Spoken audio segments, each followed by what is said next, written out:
नमस्कार, मैं हूं आपके साथ गौरव राजेंद्र। बुलेटिन की शुरुआत करते हैं। राष्ट्रीय राजमार्ग 343 का हाल सालों से बुरा है। इसकी बदहाली को देखते हुए युवक राहुल जीत सिंह आमरण अनशन पर बैठे हुए हैं। बता दें कि आमरण अनशन 17 दिसंबर को शुरू हुआ था और इस अनशन की योजना तब तक थी जब तक मरम्मत का काम पूरा नहीं होगा, लेकिन पुलिस प्रशासन के बल प्रयोग के कारण राहुल जीत सिंह को धरना स्थल से उठाकर रामानुजगंज अस्पताल में एडमिट कराया गया है। दरअसल अनशन में राहुल जीत सिंह की तबीयत बिगड़ती चली गई। वहीं इस मामले में राहुल जीत सिंह का कहना है कि मुझे रोड रिपेयर का 1 महीने, 2 महीने, 3 से 4 महीने तक का आश्वासन दे दिया जाए, लेकिन किसी भी संबंधित अधिकारी के द्वारा लिखित आश्वासन नहीं दिया। बता दें कि बल प्रयोग करके उठाकर अस्पताल ले जाया गया। राहुल जीत भावुक होकर भारत माता की जय और महात्मा गांधी की जय का नारा लगाते रहे और खुद को पुलिस के हवाले सौंप दिए।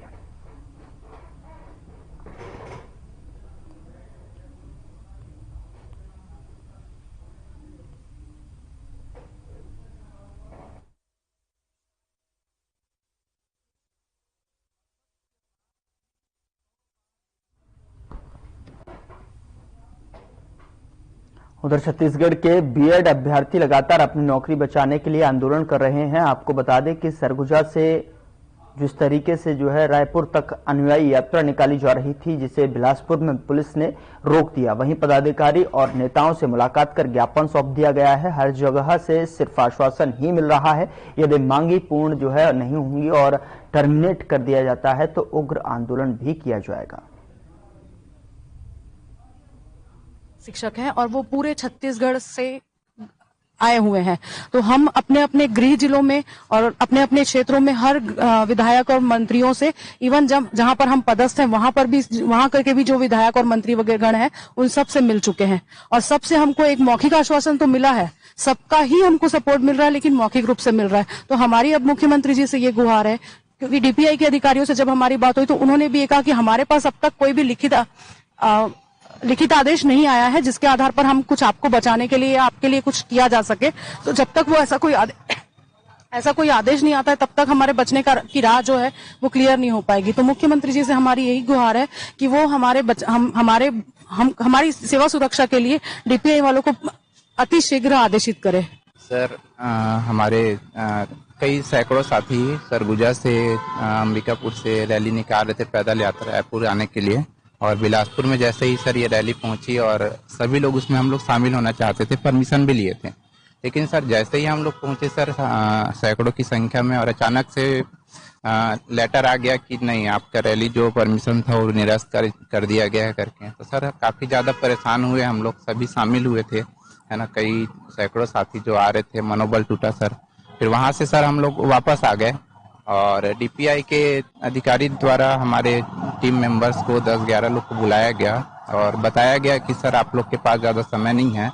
नहीं सर, इतिहास में अभी तक ऐसा नहीं हुआ है जो कोई पहले से शासकीय पद पे रहे हो और उनको निकाला गया हो।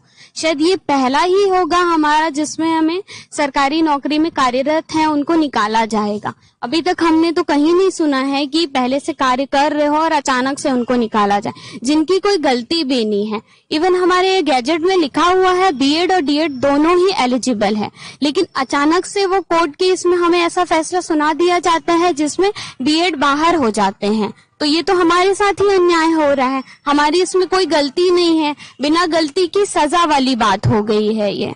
जी, हम लोग अभी बीएड जो हम लोग 3000 लगभग शिक्षक हैं और हम लोग को अभी फिलहाल 10 दिसंबर में ही एक लास्ट हाई कोर्ट में एक केस गया है जिसमें ना उन लोग डीएड वालों को 15 दिन के भीतर नियुक्ति देने के लिए बोले हैं। लेकिन पूरा अगर आपको सुनाना चाहूँ, बताऊं क्या आपको पूरा मामला? तो सबसे सर्वप्रथम जब हम लोग का 2023 में भर्ती निकला था, उस समय जो नोटिफिकेशन निकला था उसमें साफ साफ लिखा था कि बीएड और डीएड दोनों इसमें शामिल रहेंगे और दोनों ही परीक्षा दिलाएंगे।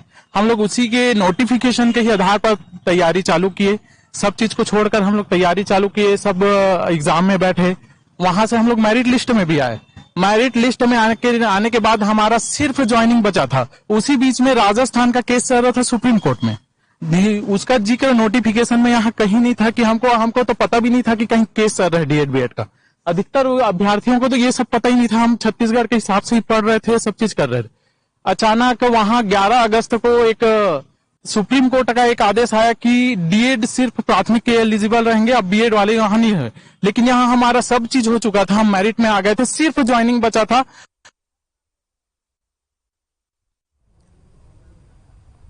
भोपाल में प्रधानमंत्री पोषण शक्ति निर्माण योजना के तहत अक्षय पात्र संस्थान द्वारा मध्याह्न भोजन कार्यक्रम आयोजित किया गया और इस दौरान जो है संस्थान में विद्यार्थियों को 1 करोड़वीं थाली परोसी और भोजनशाला का निरीक्षण किया। वहीं वाहनों को हरी झंडी दिखाकर रवाना किया गया। अक्षय पात्र फाउंडेशन द्वारा प्रतिदिन 50,000 विद्यार्थियों को शुद्ध एवं सात्विक भोजन प्रदान कराता है और जो कि एक सराहनीय कार्य है। इस अवसर पर कैबिनेट मंत्री श्री प्रहलाद सिंह पटेल, श्री उदय प्रताप सिंह जी और राज्य मंत्री बहन राधा सिंह और संस्थान के पदाधिकारीगण उपस्थित रहे।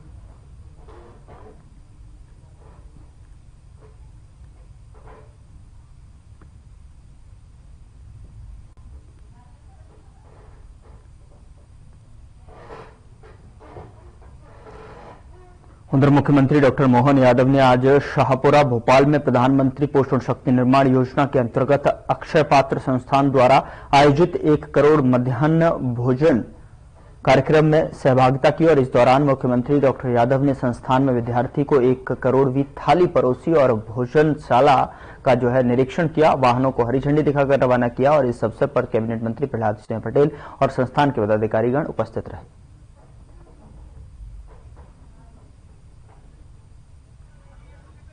द्वारा जो मिड डे मील के माध्यम से हमारे अपने 1 करोड़ से ज्यादा विद्यार्थियों के लिए प्रतिदिन शुद्ध आहार देने का जो क्रम चालू किया है, मेरी अपनी ओर से बधाई और उम्मीद करेंगे कि जिस प्रकार से मैंने इनका पूरा यंत्र और बाकी चीजें देखी है, ये हमारे पोषक तत्वों से परिपूर्ण और शुद्धता के आधार पर बहुत अच्छा उपक्रम है। मैं अपनी ओर से शुभकामना देता हूं।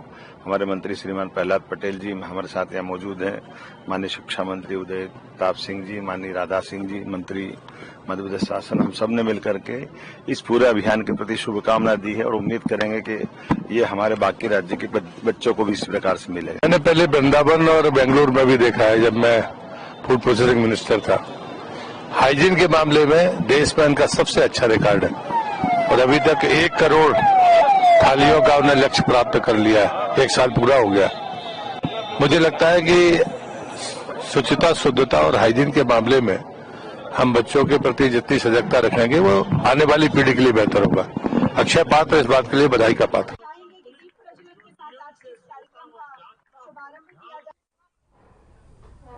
उधर मध्य प्रदेश के कांग्रेस विधायक आरिफ मसूद की विधायकी खतरे में है। दरअसल हाईकोर्ट ने माना है कि आरिफ ने सफेद झूठ बोला था, निर्वाचन अधिकारी के साथ कोर्ट को भी गुमराह किया था और मसूद ने जानबूझकर निर्वाचन पत्र में बैंक के कर्ज लेने की जानकारी छुपाई थी। इतना ही नहीं, बैंक पर भी बयान बदलने के लिए दबाव बनाया था। दरअसल बीजेपी प्रत्याशी ध्रुव नारायण सिंह ने आरिफ मसूद का चुनाव खारिज करने की मांग की थी और ध्रुव नारायण की याचिका पर हाईकोर्ट ने अहम फैसला सुनाया है। इसी के साथ हाईकोर्ट ने आरिफ मसूद की याचिका को खारिज कर दिया है।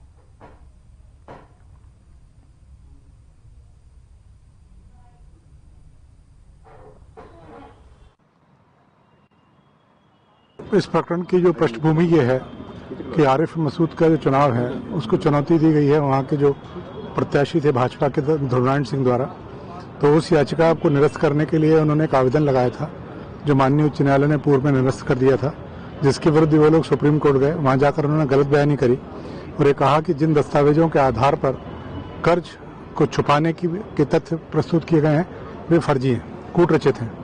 माननीय सर्वोच्च न्यायालय ने उस पूरे प्रकरण को नीचे वापस अग्रेषित भेज दिया था और कहा था कि आप इन तथ्यों का साक्ष्य लिखकर इनके बारे में जानकारी प्राप्त करें कि क्या वास्तव में कूट रचित दस्तावेज हैं अथवा नहीं। गलत इंटरप्रिटेशन बाहर आया है। पहले 2 चीज समझ लीजिए। मेरे ऊपर लोन जो है उसका मैं डिस्प्यूटेड लोन मैंने अपने फॉर्म में शो करा है। जो इलेक्शन का मैंने फॉर्म भरा है उसमें डिस्प्यूटेड कॉलम में मैंने भरा है, एक वो देख लिया जाए। दूसरा, बैंक मैंने अपने एक लेटर जारी करा जो मेरे को जारी नहीं हुआ, ना मुझे मिला। ये उसने अदालत में एक्सेप्ट करा कि आरिफ मसूद और उनकी पत्नी को कोई पत्र हमने जारी नहीं करा।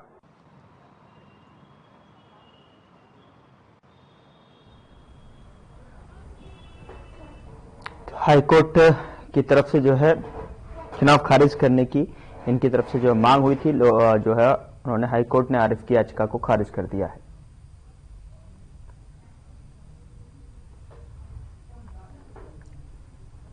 उधर जबलपुर में कांग्रेस कमेटी के शहर अध्यक्ष सौरभ नाठी शर्मा के नेतृत्व में एक सद्बुद्धि जो है यज्ञ का आयोजन किया गया। सद्बुद्धि यज्ञ में जो है भारत के गृह मंत्री अमित शाह द्वारा संविधान निर्माता डॉक्टर भीमराव अंबेडकर पर भी की गई टिप्पणी के विरोध में ये यज्ञ किया गया है। सौरभ नाटी शर्मा ने कहा कि डॉक्टर अंबेडकर ने संविधान का निर्माण कर देश को लोकतंत्र और समानता का अधिकार दिया है और उनकी जो विरासत है उस पर जो है इस तरह की असंसदीय टिप्पणी अस्वीकार्य है। उन्होंने कहा कि अमित शाह और भारतीय जनता पार्टी को संविधान की मर्यादा और मूल्यों को समझने की आवश्यकता है। साथ ही उन्होंने मांग की कि अमित शाह सार्वजनिक रूप से माफी मांगे।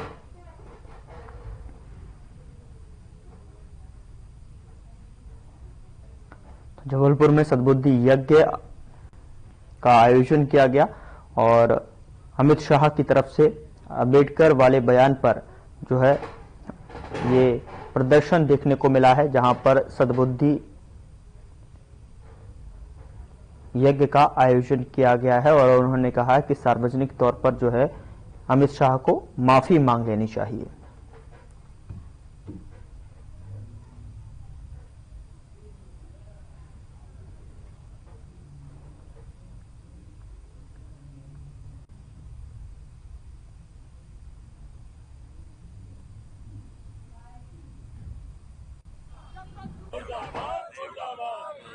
करोड़ों बार इस नाम को हिंदुस्तान में लिया जाएगा और हिंदुस्तान के प्रत्येक व्यक्ति के मुंह से ये शब्द निकलना चाहिए इस सम्मान के साथ।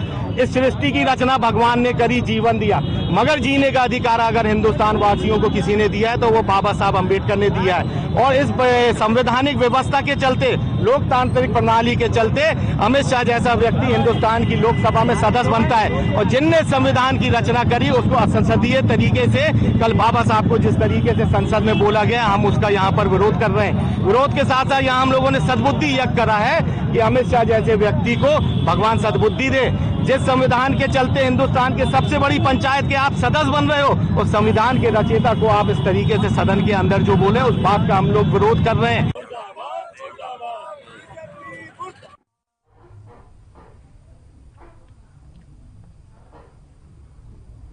उप मुख्यमंत्री अरुण साहब ने कांग्रेस पर निशाना साधते हुए कहा कि कांग्रेस अब मुद्दा विहीन होती जा रही है। जहां एक वर्ष के सफल कार्यक्रम से जो है कार्यकाल से डरी कांग्रेस अनर्गल बातें कर रही है। एक वर्ष में लगातार प्रदेश में अशांति फैलाने का काम की है, अब मुद्दा विहीन होते जा रही है। वहीं हमारी सरकार बेहतर कार्य कर रही है और आगे यह निरंतर जारी रहेगी। देखिए, जहां पर भी घोटाले और भ्रष्टाचार होंगे, एजेंसियां ठोस और मजबूत गति से काम कर रही है। भ्रष्टाचार पर हमारी सरकार की जीरो टॉलरेंस की नीति है और उसी दिशा में तेज गति से काम हो रहा है। जांच हो रही है, जांच पर जो तथ्य पाए जा रहे हैं उस पर ठोस कार्यवाहियां हो रही है। ये सारे तथ्य इस बात को प्रमाणित करते हैं कि आखिर बलौदा बाजार कांड के पीछे किनका षड्यंत्र था, कौन उसके पीछे था, ये जनता के सामने पूरी तरह साफ हो गया है कि कांग्रेस पार्टी राज्य में कानून व्यवस्था खराब करना चाहती है, राज्य में अराजकता पैदा करना चाहती है, राज्य के लोगों को गुमराह करना चाहती है ताकि राज्य में अशांति हो, राज्य में कानून व्यवस्था बिगड़े। देखिए, कांग्रेस पार्टी और ये विपक्षी दल राष्ट्रहित का जब भी कोई निर्णय होता है, जनहित का कोई बड़ा निर्णय होता है, हमेशा उसके खिलाफ खड़े नजर आते हैं। कांग्रेस पार्टी का जहां तक विषय है, ये तो केवल और केवल एक परिवार के हित की चिंता करते हैं। देशवासियों की चिंता, देश की चिंता, ये कांग्रेस पार्टी को कभी रही नहीं है। वन नेशन वन इलेक्शन ये देश की आवश्यकता है, देश की जरूरत है और एक बहुत बड़ा कदम नरेंद्र मोदी जी के नेतृत्व में सरकार करने जा रही है। ये जो सारंग, देखिए, ये सर्वविदित है कि जल जीवन मिशन के काम को कांग्रेस की सरकार ने कैसे किया था, कैसे आपस में बंदरबाट करने की योजना बनाई, रणनीति बनाई, और 2 साल के लिए विलंब हुआ कांग्रेस के कारण, और आनन फानन में जो काम शुरू हुआ उसमें सारी अव्यवस्था रही है। जहां जहां पर भी गड़बड़ी मिल रही है उस पर कठोर कार्रवाइयां कर रहे हैं, और जल जीवन मिशन के जो अव्यवस्था है उसको दूर करके उन कामों को आगे बढ़ाने का काम हमारी सरकार कर रही है। उसमें हमें सफलता भी मिल रही है। जहां गड़बड़ी पाएंगे कठोर कार्रवाई करेंगे, पर ये प्रधानमंत्री माननीय नरेंद्र मोदी जी की महत्वाकांक्षी योजना है, जनहित का बड़ा काम है जल जीवन मिशन, और इसलिए उस योजना को हर संभव पूरा करने की कोशिश हमारी सरकार कर रही है। उधर छत्तीसगढ़ के ओरछा में हुए नक्सली मुठभेड़ में घायल स्थानीय बच्चों से मिलने कांग्रेस अध्यक्ष दीपक बैज रायपुर के अस्पताल पहुंचे, जहां उन्होंने घायल बच्ची से मुलाकात कर उसका हालचाल जाना। साथ ही आपको बता दें कि परिजनों और डॉक्टरों से भी इलाज को लेकर बातचीत की, और वहीं पीसीसी अध्यक्ष ने ओरछा में हुए मुठभेड़ को फर्जी बताया और छत्तीसगढ़ में हो रहे नक्सली एनकाउंटर्स को छत्तीसगढ़ सरकार की सोची समझी साजिश करार दिया। बता दें कि 11 दिसंबर को हुए इस एनकाउंटर में सरकार ने दावा किया है कि 7 नक्सलियों को ढेर किया गया। वहीं पीसीसी अध्यक्ष ने इसे फर्जी मुठभेड़ बताते हुए पुलिस द्वारा आम नागरिकों को हताहत करना बताया है।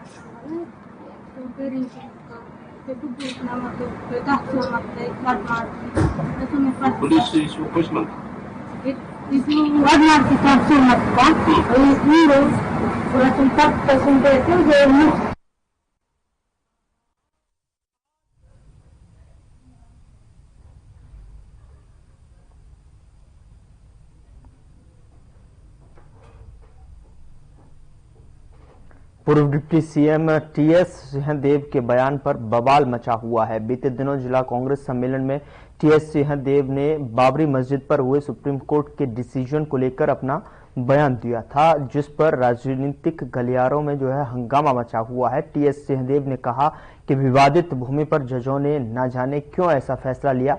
टीएस सिंहदेव के इस बयान पर अंबिकापुर में भी हिंदू संगठन के लोग एफआईआर दर्ज कराने कोतवाली पहुंचे।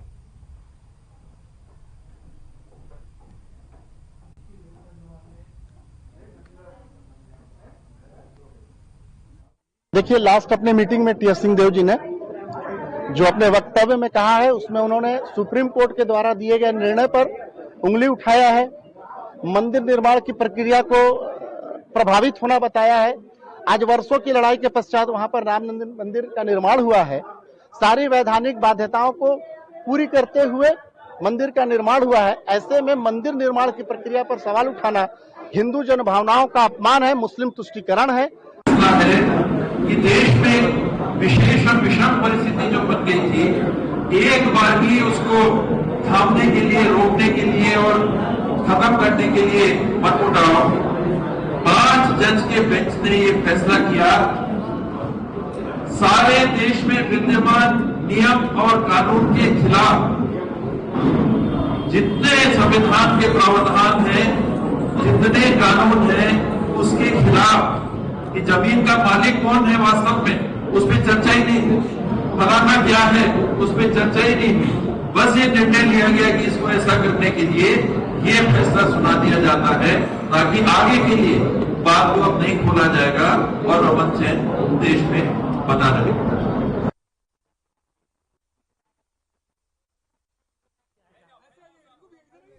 उधर जांजगीर चांपा में आबकारी विभाग के अधिकारी शराब कोचियों को लगाम लगाने में जो है पछड़ते नजर आ रहे हैं। आरोप है कि जिला मुख्यालय से लेकर ग्रामीण क्षेत्र के हर नुक्कड़ों पर अवैध कच्ची महुआ शराब बिक्री हो रही है, लेकिन इन पर किसी तरह की कोई कार्रवाई नहीं हो रही है। इसी की जो है सबसे बड़ी वजह यह है कि आबकारी विभाग में पदस्थ भ्रष्ट अधिकारियों का इस शराब कोचियों को समर्थन मिल रहा है। जब विभाग छापेमारी के लिए आता है तो उसने पहले ही सूचना पाकर ये शराब कोचिए वहां से फरार हो जाते हैं।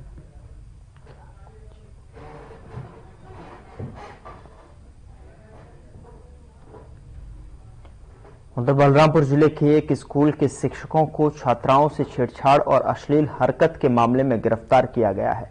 17 दिसंबर को पीड़ित छात्राओं के परिजनों ने पुलिस में लिखित शिकायत दी थी कि जिसके बाद पुलिस ने त्वरित कार्रवाई करते हुए पॉक्सो एक्ट समेत दूसरी धाराओं में मामला दर्ज किया है और आरोपी को गिरफ्तार किया है। पुलिस ने आरोपी को न्यायिक रिमांड पर जेल भेज दिया है।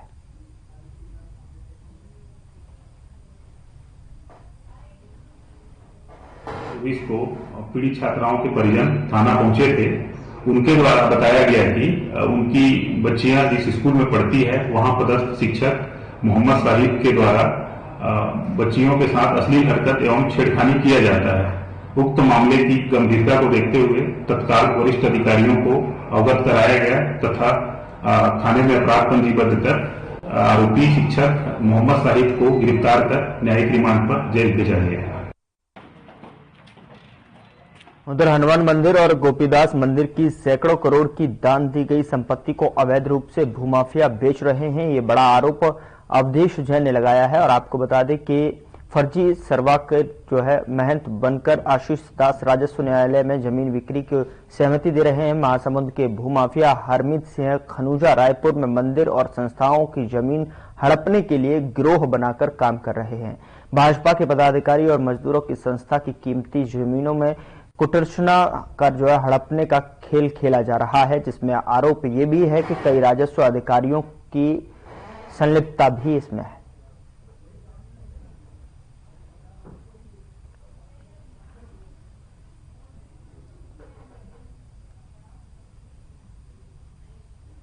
उधर बलरामपुर में रेत माफियाओं के हौसले लगातार बुलंद हैं, लेकिन राजस्व और खनिज विभाग के अधिकारियों पर आरोप लग रहे हैं कि इस पूरे मामले में अधिकारी मौन हैं। बताया जा रहा है कि आए दिन रेत माफियाओं पर लगाम कसने के निर्देश शासन और प्रशासन स्तर पर सिर्फ कागजों में ही सीमित रहते हैं। जमीनी स्तर पर कुछ और ही देखने को मिलता है।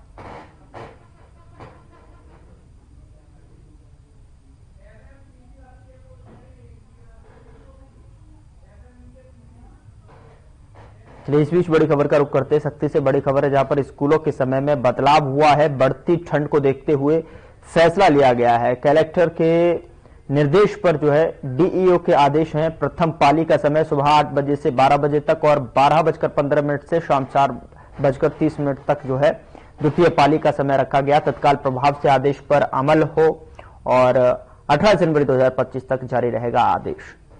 सख्ती से इस वक्त की बड़ी खबर स्कूलों से जुड़ी हुई, जहां पर स्कूलों के समय में फेरबदल हुआ है। बढ़ती ठंड को देखते हुए ये फैसला किया गया है, जहां पर कलेक्टर के निर्देश पर जो है डीईओ के आदेश है, जहां तत्काल प्रभाव से आदेश पर अमल हुआ और 18 जनवरी 2025 तक ये आदेश जारी रहेगा। सख्ती से इस वक्त की बड़ी खबर स्कूलों के समय को लेकर आप तक पहुंचा रहे हैं, जहां पर स्कूलों के समय में फेरबदल देखने को मिला है और साथ ही आपको बता दें कि बढ़ती ठंड को देखते हुए ये निर्णय लिया गया है, जिसमें कि तत्काल प्रभाव से ये फैसले अमल में लाए गए।